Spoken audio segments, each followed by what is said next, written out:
الله الرحمن الرحيم أم اتخذوا من دونه أولياء والله هو الولي وهو يحيي الموتى وهو على كل شيء قدير.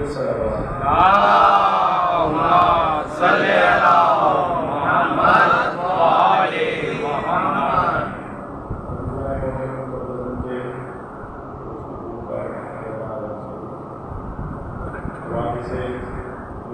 سے معافی سمجھیے، بزرگائی سمجھیے یا وزارت سمجھیے، بہرحال ایک جگہ مجلس کے لیے موجود تھے. وہاں جو ممبر کا مقررہ وقت تھا وہ 8:30 بجے تھا، لیکن انہوں نے ممبر جو ہے وہ 9:05 پہ خطیب کے سپرد کیا.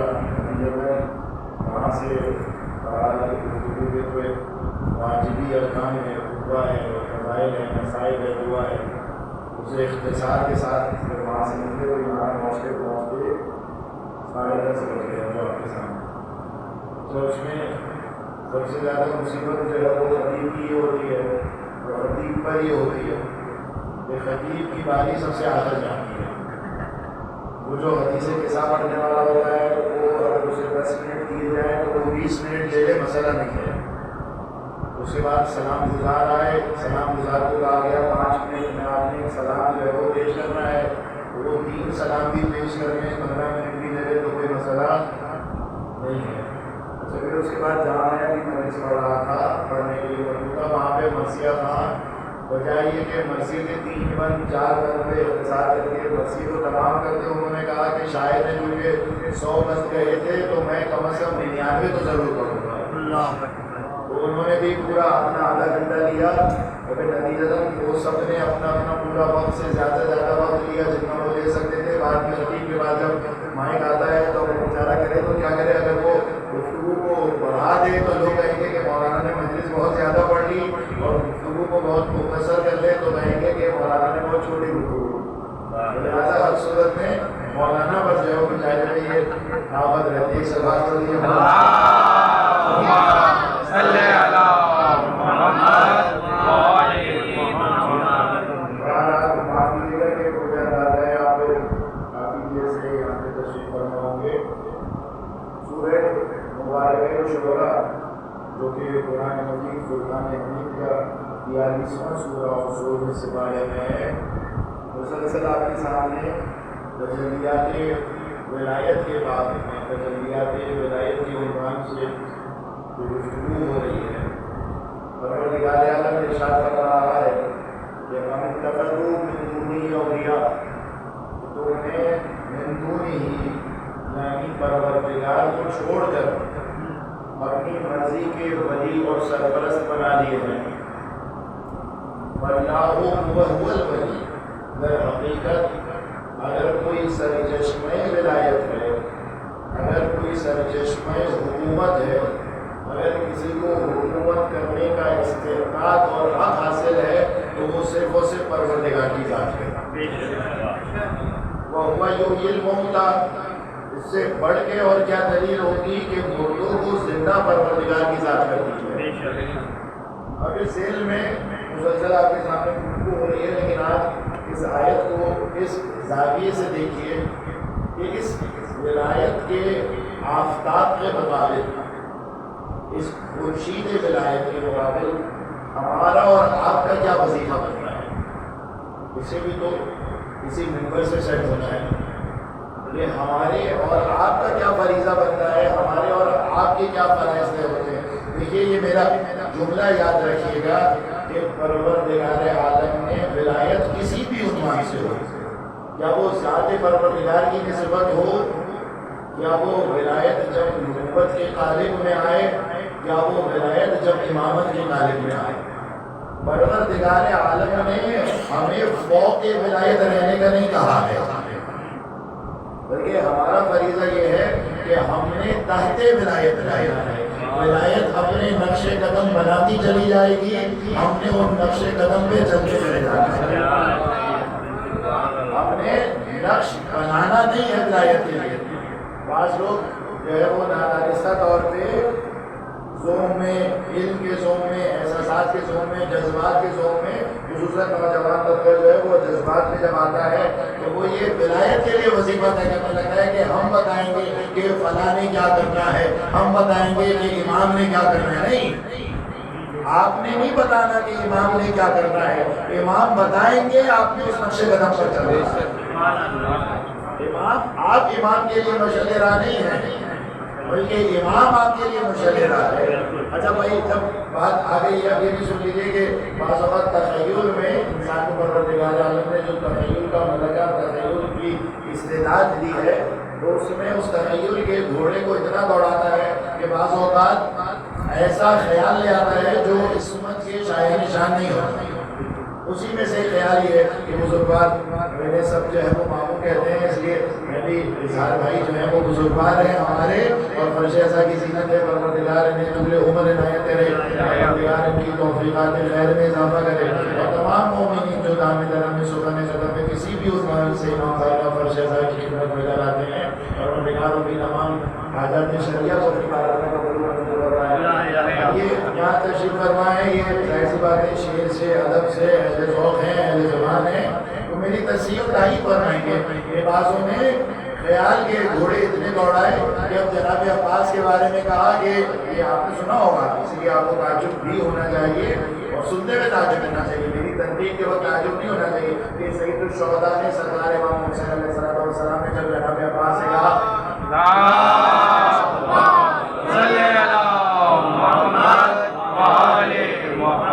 سے کہا کہ بھائی یہاں سے جو ہے وہ ترائی سے 2-3 محرم کو ترائی سے آپ جو ہے وہ یہاں سے خیمے اٹھاڑ کے تھوڑا دور لے جائیے، تو سرکار جو ہے وہ کسی کے کنٹرول میں نہیں آ رہے تھے. اب کریں تو کیا کریں؟ تو اس وقت سرکار سید الشہداء نے کہا کہ بھائی عباس تو کسی کے کنٹرول میں نہیں آئیں گے کیونکہ یہ فرد احساسات میں مبتلا ہے، یہ طیش میں ہے، غضب میں ہے. اب کیا جائے تو کیا کیا جائے؟ ثانیہ زہرا سے کہا جائے ان کی یہ بات مان لیں گے. اور یہ بات ارجن کے جناب ابو الفضل ان 14 معصومین کی فہرست میں شامل نہیں ہے، لیکن اس کا قطعاً یہ مطلب نہیں ہے کہ وہ حامل عصمت نہیں ہے. وہ حامل عصمت ہے، وہ مالک عصمت ہے.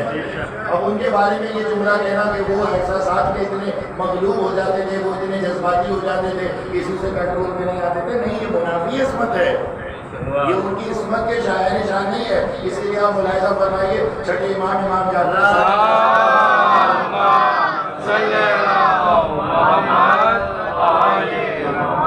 چھٹے سرکار نے جو جناب عباس کا، جناب غازی عباس کا جو زیارت نامہ پڑھا ہے، اس زیارت نامے میں ابتدائی جملوں میں یہ کہا ہے. چھٹے امام، دیکھیں کسی عالم کا زیارت نامہ کہا ہوا نہیں بیان کر رہا، میرا آقا اپنے جیسوں کا کوئی تدوین کرتا زیارت نامے کی بات نہیں کر رہا، اس زیارت نامے کی بات کر رہا ہوں جو ایک معصوم ذات کے لیے کہا گیا ہے، جسے معصوم ذات نے کہا ہے.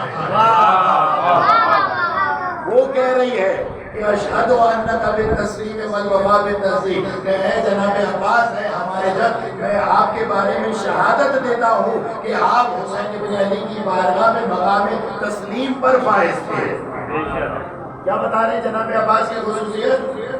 یہ نہیں بتا رہے کہ وہ ایسے شیر تھے کہ جو کسی کے قابو میں نہیں آتے تھے، بلکہ کیا خصوصیت بیان کیا جا رہا ہے کہ میں شہادت دیتا ہوں کہ آپ سرکار کے لیے مقام تسلیم پر فائز تھے.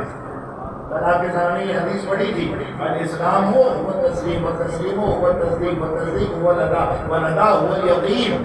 کہ اسلام کے معنی کیا ہے؟ اسلام یعنی تسلیم ہو جانا. اسلام کے معنی کیا ہے؟ تسلیم ہو جانا. دلیل آئے، دلیل کے مقابلے میں جو تسلیم نہ ہو اسے کافر کہا جاتا ہے، اور دلیل کے مقابلے میں جو تسلیم ہو جائے اسے مسلم کہا جاتا ہے. تسلیم سمجھے؟ اور میں آپ کو تسلیم سمجھانے کے لیے اس واقعے کا سہارا لیتا ہوں. ایک سلام پڑھیے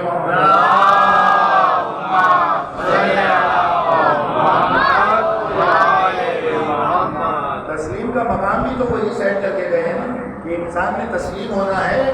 تو کیا ہے تسلیم کا مقام؟ اب دیکھیے چھٹے امام کے ایک صحابی ہیں جن کا نام ہے جناب عبداللہ ابن ابی یافی. کم نام سنا ہوگا، 12 پروردگار نے توفیق دی تو انشاءاللہ پوری ایک مجلس جو ہے وہ ان صحابی پر، ان کی عظمت پر، ان کی بلند شخصیت اور منزلت پر ایک مجلس پڑھی جا سکتی ہے اور پڑھی جانی چاہیے. اب یہ جناب عبداللہ ابن ابی یعقوب چھٹے امام کے پاس آیا. دیکھیے تسلیم سمجھیے گا کیا ہوتا ہے مقام تسلیم. اور اپنے آپ کو ٹٹولیے, اپنے آپ کو جانچیے, اپنے آپ کو پرکھیے. کیا ہم بھی اپنے وقت کے امام کے سامنے, اپنی وقت کی حجت کے سامنے اتنا تسلیم ہے؟ اب یہ اس روایت سے پہلے کی بات بھی آ گئی ہے. کون سا بات پڑھیے؟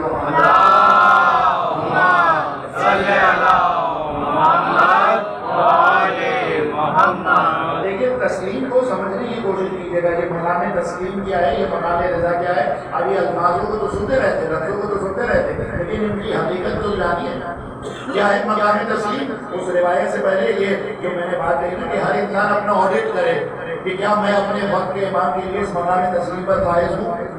جب 40 ہجری میں صفین میں جب مولا متقیان اس فتنے کی آنکھ کھولنے کے لیے آگے بڑھ رہے تھے, مالک اشرف پیش قدمی کر رہے تھے, مسلسل حملے پہ حملے کیے جا رہے تھے, تو سامنے والے نے کہا کہ اب تو مالک اشرف تمہارے خیمے کو ڈھانے والا ہے, اب تمہارا کام تمام ہونے والا ہے. تو وہاں پر ایک عیار نے کیا کہا تھا, کہا کہ قرآن کو نیزوں پہ, بھائی اتنی تاریخ تو آپ کو یاد ہے کہ تھوڑا سا سر ہلاتے تھے تاکہ نیچے لگے کہ میری بات پہنچ رہی یا نہیں پہنچ رہی. کہا کہ اب تمہیں بچنا ہے تو کیا کرو, کہا کہ علی کے لشکر میں جو جہالت بھرا لشکر ہے اسے استعمال کرتے ہیں. کیا کیا, کہا نیزوں پر قرآن کو بلند کر دو. یہی تھا نہیں تھا. اب جب نیزوں پہ قرآن کو بلند کر لیا گیا, مولا متقیان کے سامنے یہ مولا کے سپاہی مولا کو محاصرے میں لے لیا. کہا کہ آپ مالک اشتر سے کہیے کہ فوراً پیچھے ہٹ جائے, کیونکہ ہم جو ہے وہ قرآن والوں سے حملہ نہیں کر سکتے, ہم قرآن والوں کے ساتھ نہیں لڑ سکتے. مولا متقیان نے کیا کہا تھا, کہا کہ اگر وہ قرآن ثابت ہے تو میں قرآن ناطق ہوں. میں کہہ رہا ہوں اس نیزے کو گرا دو. میں کہہ رہا ہوں یہ جو کاغذ پر لکھا ہوا قرآن ہے اس وقت یہ حقیقت قرآن نہیں بلکہ حقیقت قرآن وہ ذات ہے جو تمہارے سامنے کھڑی ہے. لوگ دھوکے کا شکار ہوئے تھے نہیں ہوئے تھے؟ یہاں پہ سامنے ہے نا, لوگ دھوکے کے زد میں آئے تھے نہیں آئے تھے. لوگ اندھی عقیدت میں مبتلا ہوئے تھے نہیں ہوئے تھے. جب اندھی عقیدت میں مبتلا ہوئے تو نتیجہ کیا ہوا, اپنے زمانے کی حجت خدا کو رسوا کر.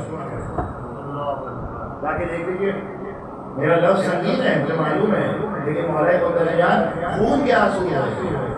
آپ کے زمانے کا امام جو غیبت میں خون کے آنسو ہوتا ہے, امام اپنی ظاہری حیات میں خون کے آنسو ہو رہے تھے کہ سامنے فتنے کی آنکھ ہے اسے کھولنا کتنا آسان ہے, لیکن تم جو ہے وہ اندھی جہالت میں مبتلا ہو, تم اندھی عقیدت میں مبتلا ہو. نتیجہ کیا ہوا, مولا متقیان کو وہ کامیابی نصیب نہ ہو سکی جو مولا متقیان نے اپنے ارادے میں سوچی. اب آپ سے میں یہ سوال پوچھتا ہوں کہ کیا میں اور آپ اس مقام تسلیم سے ایک سوال پوچھ کے اس واقعے پہ جا رہا ہوں جس کے لیے یہ مقدمہ بنایا تھا کہ کیا میں اور آپ اس مقام تسلیم پر فائز ہیں کہ اگر ہمارے وقت کے امام نے کہہ دیا کہ یہ قرآن گرا دو تو ہم گرا سکیں گے؟ ہمارے وقت کے امام نے کہا کہ تم جو ہے وہ اس وقت وطن کو چھوڑ کے میری خدمت کے لیے کوفہ آ جاؤ, نجف آ جاؤ, ہم جا سکیں گے؟ کیا ہے مقام تسلیم؟ اب آئیے اس روایت کو.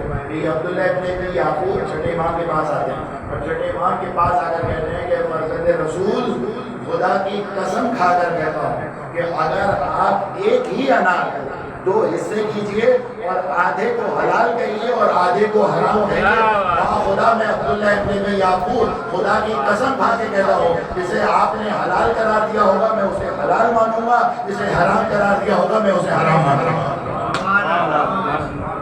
یہ ہے مقام تسلیم, یہ ہے مقام رضا. کتنا ہے ہمارے اندر یہ تسلیم, کتنا ہے ہمارے اندر یہ مقام رضا. اب آپ دیکھ لیجیے کہ تو میں نے آپ کو عبداللہ ابن ابی یعقوب کا مقام رضا اور تسلیم بتایا. اب آئیے ذرا ایک آتی نہیں پہلے بھی یہ کہہ چکا بہت زیادہ واقعات پڑھنے کے, لیکن اب یہ بات آ ہی گئی ہے تو سن لیجیے. وہ یہ ایک صحابی ہے رسول اللہ کے, آپ سبھی جانتے ہیں جناب عبداللہ ابن جابر ابن عبداللہ انصاری. آپ حدیث کے ساتھ جب پڑھ رہے ہیں تو حدیث کے ساتھ کا آغاز کس سے ہوتا ہے, جو راوی ہیں وہ جناب جابر ہیں. کیا پڑھتے ہیں, ان جابر ابن عبداللہ الانصاری ان فاطمہ الزہرا سلام اللہ علیہا.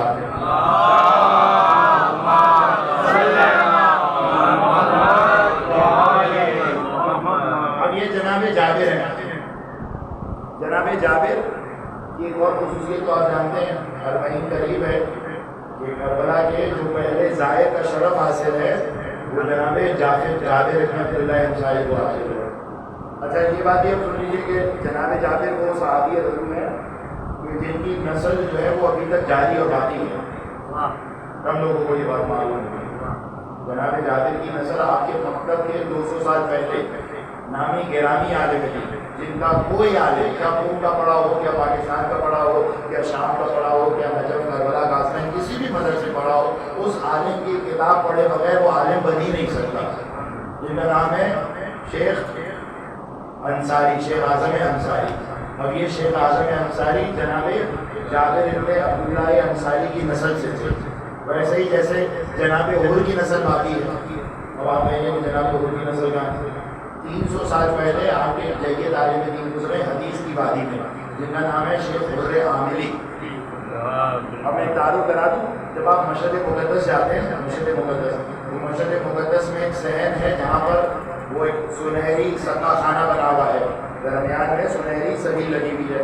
وہاں پر ہر روز صبح 11 بجے اردو زبان میں مجلس ہوتی ہے. سیڑھیوں سے اتریں گے اردو زبان میں مجلس ہوتی ہے. تو وہ جہاں مجلس ہوتی ہے وہ در حقیقت مقبرہ ہے شیخ عمر عاملی کا. اور شیخ عمر عاملی کون ہے؟ جو جناب عمر ابن یزید الریاحی کی نسل سے آتے ہیں. اب یہ بات ہو رہی ہے جناب جابر ابن عبداللہ انصاری.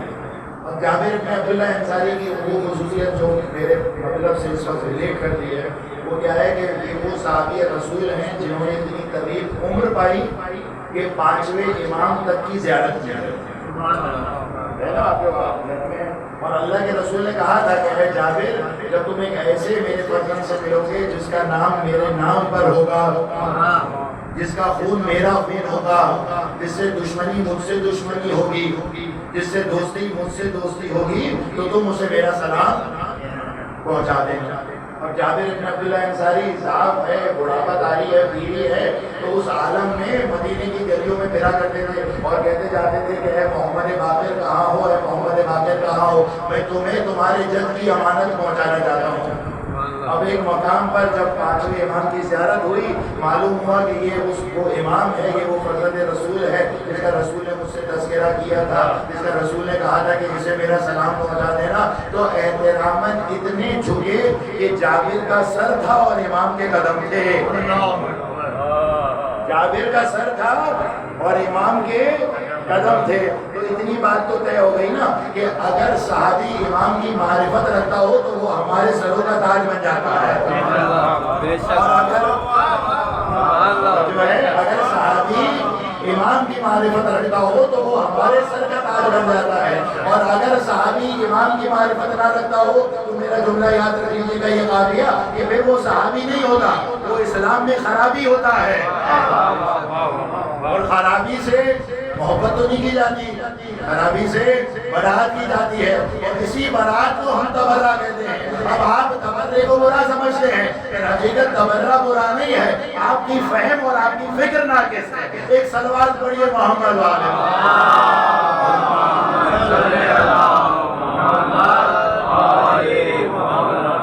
برائی سے تو تبرہ کیا جائے گا نا, برائی سے تو دوری ہی بڑھ جائے گی. اسی دوری کا نام تبرہ ہے.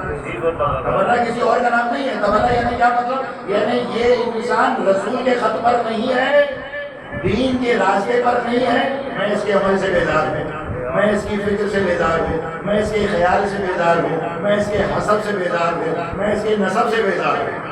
اس کا نام ہے تبرہ. آسان کر دے بیزاری. صلوات پڑھ دیجیے محمد صلی اللہ محمد. اب یہ جابر جب 5ویں امام سے ملے تو 5ویں امام کے ساتھ جو ان کا مکالمہ ہوا ہے اس مکالمے میں ایک ٹکڑا یہ ہے کہ 5ویں امام نے جابر سے کہا کہ اے جابر ہمیں یہ بتاؤ کہ تم نے 7 معصومین سے کس استفادہ کیا. ختمی مرتبہ خاتم جنت مولانا مصطفیٰ, امام مصطفیٰ, سیدی سودا, امام سجاد, امام باقر, 7 معصومین اور 5 اماموں کے سامنے ظاہر تلمس طے کیا ہے. تو ہمیں یہ بتاؤ کہ تم نے زندگی کو کیسا پایا. کیا بات ہے, کتنا آسان سوال ہے نا کہ زندگی کو تم نے کیسا پایا. لیکن یقین دلانی ہے جابر نے حق ادا کر دیا سوال کے جواب میں. کہا کہ فرزند رسول, میں نے زندگی کو ایسا پایا کہ میں بڑھاپے کو پسند کرتا ہوں جوانی کا. آپ تو خطاب کرتے ہیں نا جوان رہنے کے لیے. سلوات پڑھ دیجیے محمد. صلی علی محمد وآلہ آپ خطاب کرتے ہیں جوان رہنے کے لیے. جابر کیا کہہ رہے ہیں کہ میں بڑھاپے کو پسند کرتا ہوں جوانی پر. بھائی کیوں بڑھاپے کو پسند کرتے ہو؟ اس لیے کیونکہ جب بڑھاپے کی وجہ سے میری کمر جھک جاتی ہے, میرے ہاتھ میں راشا آ جاتا ہے, میرے پیر میں لرزہ آ جاتا ہے, تو اس وقت مجھے پروردگار زیادہ یاد رہتا ہے. مجھے بڑھاپے میں پروردگار زیادہ یاد رہتا ہے. اس لیے مجھے کیا پسند ہے؟ مجھے بڑھاپا زیادہ پسند ہے جوانی پر. پھر کہا اور کیا ہے؟ کہا مجھے بیمار ہونا زیادہ پسند ہے صحت مندی پر. بہت ٹیکنیکل اور بہت عجیب جواب ہے. مجھے بڑھاپا, مجھے بیماری پسند ہے, اس پر تندرستی اور صحت مندی پر. کیوں؟ اس لیے کیونکہ جب بیمار ہوتا ہوں تو مجھے پروردگار عالم زیادہ یاد رہتا ہے. اور میں یہیں پر ذیل میں ایک بات اور بھی کہتا ہوں, وہ یہ کہ جب کوئی مریض ہو جائے نا آپ کے خاندان میں, آپ کے رشتے داروں میں, آپ کے پڑوس میں, آپ کے علاقے میں, یقین جانیے کہ اس کی عیادت کے لیے ضرور جائے گی. کتنے گناہ اس طالب علم کی اور اس جوان کی بات سن لیجیے کہ کتنے گناہ انسان کی نمازوں سے شاید معاف نہ ہو سکے جو ان چھوٹی چھوٹی نیکیوں سے معاف ہو جاتے ہیں. میں آپ کو صحیح کہہ رہا ہوں. اچھا جائیے تو خالی ہاتھ میں جائیے. کوئی پھل فروٹ کتنے کا آئے گا؟ 150 روپے کا تو آ ہی جائے گا نا اتنی مہنگائی میں. 200 روپے کا تو آ ہی جائے گا نا اتنی مہنگائی کے بعد. یہ 200 روپے جب لے کے جائیں گے آپ کتنی نیکیاں انجام دے رہے ہیں. ایک اس مریض کو آپ نے زندگی عطا کی. دوسری جانب جو مریض کے تیماردار ہیں, جو اس کے رکھوانے ہیں, جو اس کے رشتے دار ہیں, آپ نے ان کے ساتھ صلہ رحم کر لیا. اور تیسرا سب سے بڑھ کر آپ نے اپنے خدا کو راضی کر لیا. اور جب مریض کے پاس جائیں تو مریض سے کہیں کہ تم اس وقت ہمارے لیے دعا, ہم تمہاری صحت تندرستی کے لیے ضرور دعا کریں گے, لیکن تم بھی ہمارے لیے دعا کرو, ہمارے رزق میں گشائش کے لیے دعا کرو, ہمارے بیماروں کے لیے دعا کرو, ہماری بچی کی شادی نہیں ہو رہی تم دعا کرو, ہمارے بچے کی اولاد نہیں ہو رہی تم دعا کرو. کیوں؟ اس لیے کیونکہ اس وقت تم جتنا خدا کے قریب ہو ہم اتنا خدا کے قریب. یہ روایت میں پڑھ رہا ہوں, جب مریض کے پاس جاؤ تو اس سے کہو کہ ہمارے لیے دعا کرے. تو جابر کیا کہہ رہے ہیں کہ مجھے مریض ہونا پسند ہے صحت مندی پر. اچھا تیسرا جواب, پہلا جواب کیا دیا؟ مجھے بڑھاپا پسند ہے جوانی پر. نوجوان دوست یاد رکھنے اس واقعے کو. دوسری بات کیا کہی کہ مجھے بیمار ہونا پسند ہے تندرستی پر. اور تیسری بات کیا کہی؟ کہا کہ مجھے تنگ دست ہونا پسند ہے ثروت مند ہونے پر. جب تنگ دست ہوتا ہوں, جب معاشی تنگی ہوتی ہے, جب معاشی پریشانی میں ہوتا ہوں, تب مجھے خوب مصلی بھی یاد رہتا ہے, تب مجھے نماز شب بھی یاد رہتی ہے, تب زیادت عاشورہ کا ورد بھی یاد رہتا ہے. لیکن ذرا سا میرے پاس پیسے کی چاندنی آئی, ذرا سی گاڑی موٹر سائیکل سے مہران میں بیٹھا, مہران سے کورولا میں بیٹھا, کورولا سے ویگو میں بیٹھا, پھر وہ آئینے کے باہر جو ہے وہ مجھے انسان نہیں بلکہ وہ حشرات الارض نظر آنا شروع ہو جاتا ہے. نہیں ہے, معاف کیجیے, سب کا غلط اقتباس پڑھ دیجیے محمد والے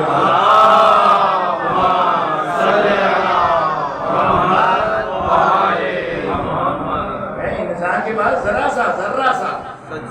سا اور ذرہ جتنا پیسہ آ جائے تو انسان جو ہے وہ زمین کا خدا سمجھنے لگتا ہے. خود کو ایسا سمجھنے لگتا ہے کہ جیسے اسے کسی کبھی مرنا نہیں ہے, وہ بوڑھا نہیں ہو رہا. اب جابر کیا کہہ رہے ہیں کہ مولا مجھے تنگ دست ہونا پسند ہے ثروت مند ہونے پر, مجھے بڑھاپا پسند ہے جوانی پر, مجھے بیمار ہونا پسند ہے صحت مندی پر. اب یہ کس کے جواب تھے؟ جابر کے.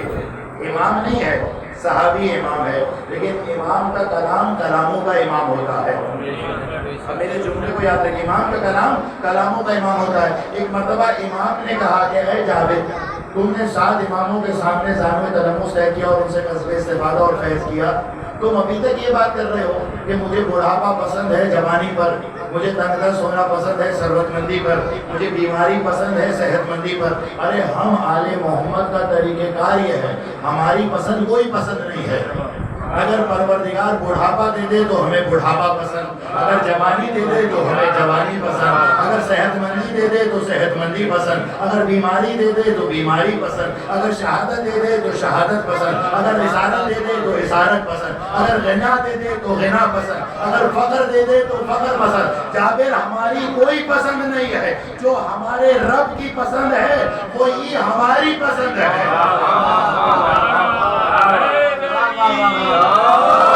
محمد والے محمد بلند سلام.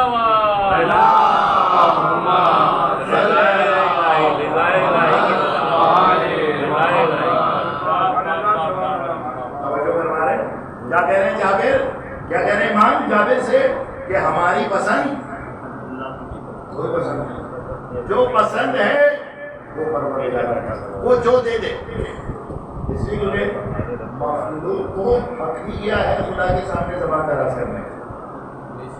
مخلوق کو یہ تو دیکھیے عجیب بات کر رہا ہوں، وہ یہ کہ پروردگار عالم کے سامنے انسان کی ضرورت ہی کیا ہے کہ وہ خدا سے کچھ مانگے۔ جو انسان کے بھیدوں کو، انسان کے سینے کے راز کو جانتا ہے، کیا اس سے یہ بات پوشیدہ ہے کہ میرے بندے کے لیے اس وقت کیا چیز بہتر ہے اور کیا چیز نقصان ہے؟ ساتھ ہے۔ اور اس کے باوجود عالم کل شے ہے، قادر کل شے ہے، میرے ظاہر کو میرے ظاہر سے زیادہ جانتا ہے، میرے باطن کو میرے باطن سے زیادہ جانتا ہے، میرے ارادے، میرے قصد، میری نیت کو میری ذات سے زیادہ بہتر جانتا ہے۔ اس کے باوجود اس کا لطف دیکھیے کہ باب دعا کھلا رکھا ہے، کیا ہے؟ اس کے بعد بھی بندے میں سب کچھ جانتا ہوں، میں جانتا ہوں کہ تیرے لیے بہتر کیا ہے، لیکن پھر بھی یہ میرا لطف ہے کہ میں تجھ سے کہہ رہا ہوں کہ تو اپنی زبان سے مجھ سے جو مانگنا چاہتا ہے تو مانگ لے۔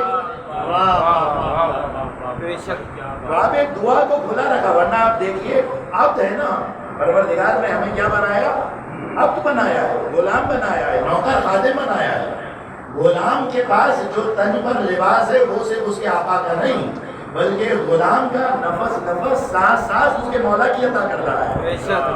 اس کے باوجود بھی پروردگار عالم کہہ رہا ہے کہ مجھ سے جو مانگنا ہے، مجھے تیری آواز سننا پسند ہے۔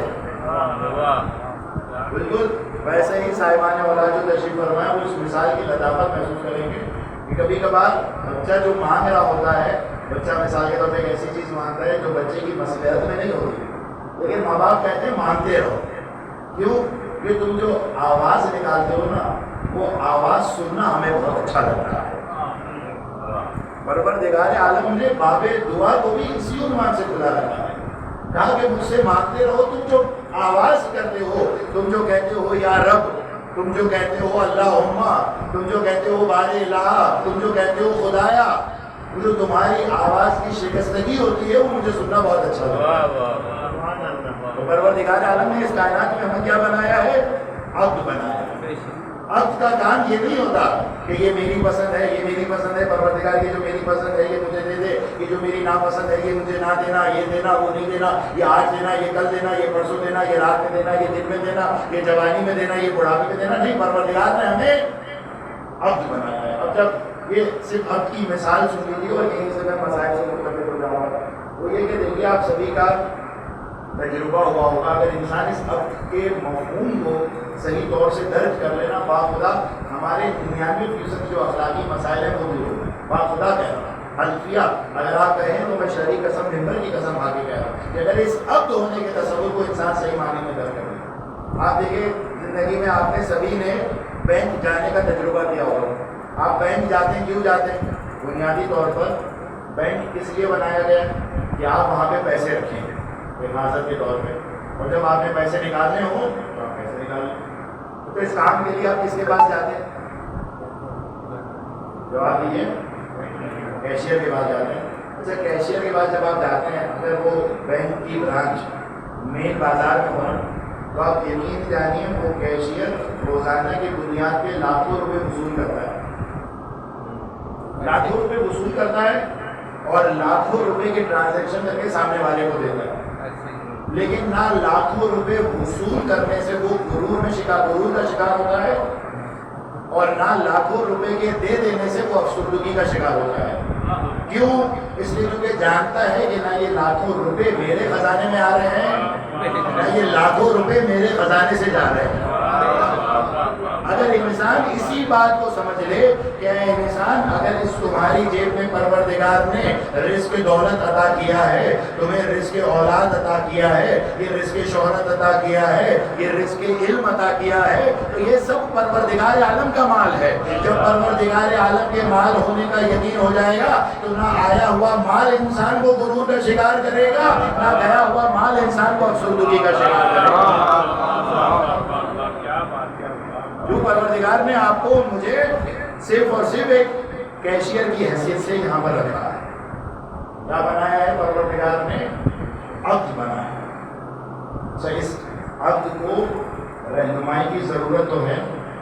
اب اس رہنمائی کے لیے پروردگار نے کیا دستور دیا؟ رسول نے کیا دستور دیا؟ ایک ہی دستور، قل لا اسألکم علیہ اجرا الا المودۃ فی القربى. کیا ہم تم سے تمہاری رہنمائی کے لیے صرف ایک ہی بات کا تقاضا کرنا ہے، وہ کیا؟ کہ میرے اقربا سے، میرے گھر والوں سے محبت کرو.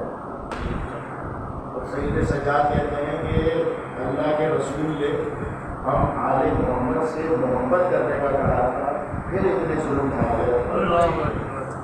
اگر ہم سے عداوت کرنے کا کہا ہوتا تو اس سے زیادہ ظلم روا نہیں رکھا جا سکتا.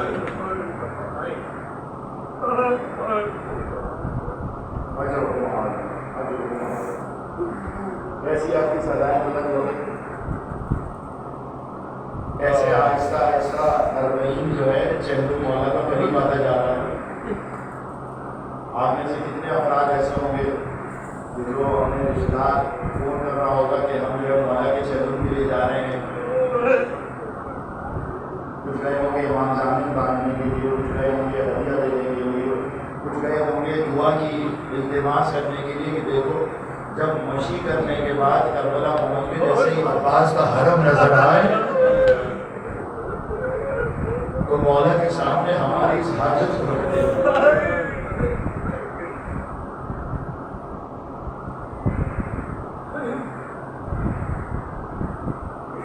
وہ حسین، وہ غریب حسین، دو جملے مسائل کو سن لیجیے اور ذہن میں بنا.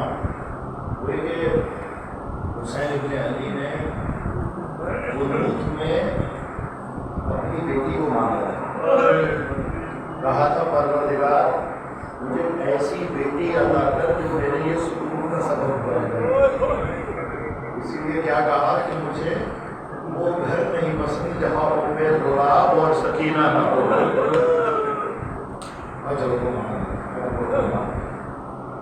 وہ حسین جو اتنا غریب حسین ہے، کتنی جسے اپنے چاہنے والوں سے اتنی محبت ہو، اسے اپنی بیٹی سے کتنی محبت ہوگی. آپ سبھی صاحبان اولاد ہیں جنہیں پروردگار نے بیٹیاں دی ہیں. میری تو مجھے پروردگار نے 2 بیٹیاں دی ہیں. جب بھی میں ابا پہن کے امامہ سر پہ سجا کر جب گھر سے نکلتا ہوں تو مجھے میری بیٹی کی مسکراہٹ پورے دن اور پورے وقت یاد رہتی ہے. اب صرف ایک سوال میں آپ کے ذہن میں چھوڑے جا رہا ہوں. تصور کیجیے گا کہ جب عصر عاشور حسین ابن علی آخری رخصت کے لیے آئے تھے اور سکینہ جانتی تھی کہ سوق سے جو بھی جا رہا ہے وہ واپس نہیں آتا، کس طریقے سے حسین کی نظروں میں وہ سکینہ کا چہرہ ہوگا جی، جسے اپنے بابا سے اتنی محبت تھی کہ رستے میں جب یہ کاروان کوفہ گیا ہے اور کوفہ سے جب شام پہنچا ہے تو اشقیاء نے سب بیویوں پہ ظلم ڈھایا، لیکن سکینہ پر اس لیے بھی اضافی ظلم ڈھایا کہ جب بھی سکینہ اپنے بابا کو یاد کیا کرتی کوئی گھڑکیاں مارتا، کوئی تماچے مارتا. ایک ایسے سرکش اونٹ میں سکینہ کو شہزادی کو سوار کرایا کہ جب بھی وہ اونٹ ریگستان میں قدم رکھتا یہ بچی کبھی ہائے بابا کی صدائیں بلند کرتی، کبھی اپنے چچا کو یاد کیا کرتی. ایک ایسا مقام آیا کہ یہ سرکش اونٹ چلتا رہا، شہزادی کے پیر میں جو تناب بندی تھی وہ ڈھیلی پڑی، شہزادی صحرا میں گر گئی. شہزادی سکینہ صحرا میں گر گئی. اب ایک مرتبہ جب یہ واقعہ پیش آیا تو سر حسین جس نیزے پر پیبس تھا وہ نیزہ معجزاتی طور پر آگے نہیں بڑھتا تھا. ایک مرتبہ خولی سید سجاد کے پاس آیا، کہا سید سجاد ہمیں یہ بتاؤ کہ وہ نیزہ جس میں تمہارے بابا کا سر پیبس ہے وہ آگے نہیں بڑھتا. ایک مرتبہ سید سجاد اپنی پھوپھی اماں کے پاس آئے، کہا پھوپھی اماں بابا کا سر آگے نہیں بڑھتا. ایک مرتبہ زینب محمل سے اتری، بیویوں کو شمارش کرتی ہے، ارے اس میں حسین کی یتیمہ نظر نہیں آتی، ارے حسین کی آخری امانت نظر نہیں آ رہی. ایک مرتبہ پیچھے چلی، کہتی جاتی تھی سکینہ آواز دو، سکینہ آواز دو، اور ایک ایسے ٹیلے پر پہنچی ایک بیوی کے دامن میں سکینہ کو سوتا ہوا دیکھا. شہزادی ثانیہ زہرا نے کہا اے بی بی تیرا بڑا شکریہ, تو نے اس پردیس میں ہم پر رحم کھایا. ارے جب قیامت میں اپنی ماں سے ملوں گی تیرا شکریہ ادا کروں گی. ایک مرتبہ بی بی نے نقاب الٹا کہا زینب زینب پہچانا نہیں, ارے میں تیری ماں بقیہ سے کربلا سے شام تیرے ساتھ ساتھ.